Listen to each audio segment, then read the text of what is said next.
Subscribe करें सेहत ज़िंदगी चैनल को और बेल आइकन पर क्लिक करें ताकि आपको हर नई वीडियो मिले सबसे पहले। औज़ु बिल्लाहि मिनश शैतानिर रजीम, बिस्मिल्लाहिर रहमानिर रहीम। अपने प्यारे दोस्तों को, मेहरबानों को और मोहतरम नाजरीन को और अपने उन मरीज़ों को कि जिनके सवालात के ऊपर आज हम दोबारा जो है एक प्रोग्राम जो है सीने की जलन और गैस के ऊपर जो है कर रहे हैं, तो आपकी पसंदीदी का शुक्रिया। तो आज आते हैं दोबारा, क्योंकि जो सवालात हमें लोगों ने भेजे हैं हमने उनको इकट्ठा कर दिया है और उनका हम आप जवाब लेते हैं। डॉक्टर साहब, आज की इस वीडियो में हमें ये बताएं कि क्या गैस की बीमारी या सीने की जलन किसी दूसरी बड़ी बीमारी का पेशखेमा साबित हो सकती है? देखें, आमतौर पे कभी कभार हफ्ते में 1 या 10 दिन में हर किसी को थोड़ी बहुत गैस हो सकती है, कुछ खानों के मिजाज की वजह से, कुछ अपनी आदत की वजह से।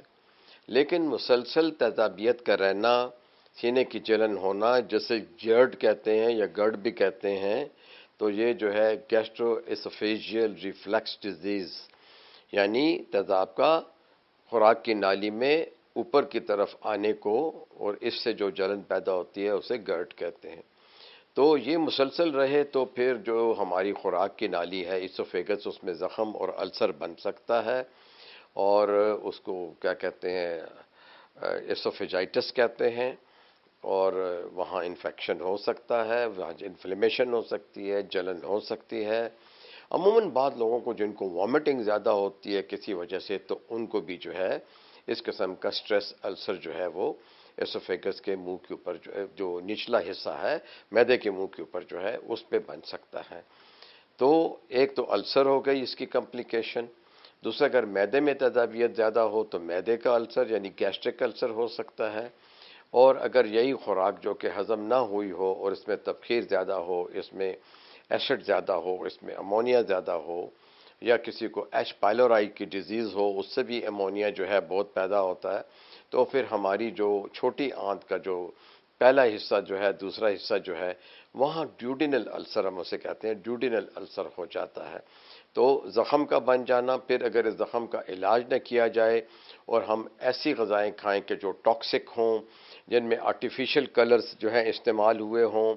जिनको या कोई रेडिएशन वाला पानी ऐसे खेतों में चला गया हो जो कि उन सब्जियों को, सलाद को या फलों को लग गया हो, तो ऐसी ग़िज़ाएँ खाने से भी, और कुछ दवाइयाँ ऐसी हैं बिलखसूस दर्द दूर करने की जो दवाइयाँ हैं जिन्हें हम एनासिड्स कहते हैं, वो खाते हैं तो उससे भी अल्सर हो जाता है। तो कॉम्प्लिकेशन के अंदर तो ये है कि सिंपल कोई जो है एरोजन हो गया, कोई छोटी सी जगह छिल गई, या कोई और बीमारी भी है, अगर मिसाल के तौर पे जैसे कि प्रेग्नेंट औरतों को अमूमन जो है शुरू के जो इब्तदाई 3 महीने होते हैं उनमें जो है वॉमिटिंग ज़्यादा होती है, तो उस वॉमिटिंग से भी जो है ये अल्सर जो है मैदे के मुंह में बन सकता है। और अमूमन जो है थ्रू आउट द प्रेगनेंसी अगर कई औरतों को वॉमिटिंग होती रहे तो उनको भी हो जाता है। फिर कई लोगों को अगर खुदा न खास्ता बर्न हो गया हो, वो जल गए हों और उनका बहुत सारा प्रोटीन ज़ाया हो गया हो, तो किडनी जो है बहुत सारा जो है प्रोटीन मांगती हैं, पानी मांगती हैं,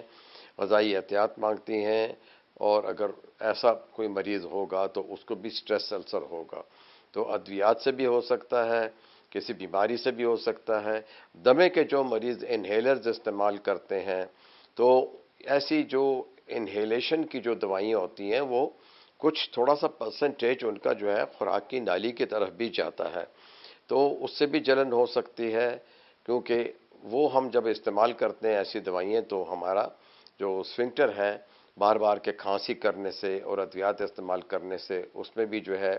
वरम और जो है वो लैक्स हो जाता है, वो जो है अपने आप को अच्छी तरह सुकेड़ नहीं सकता।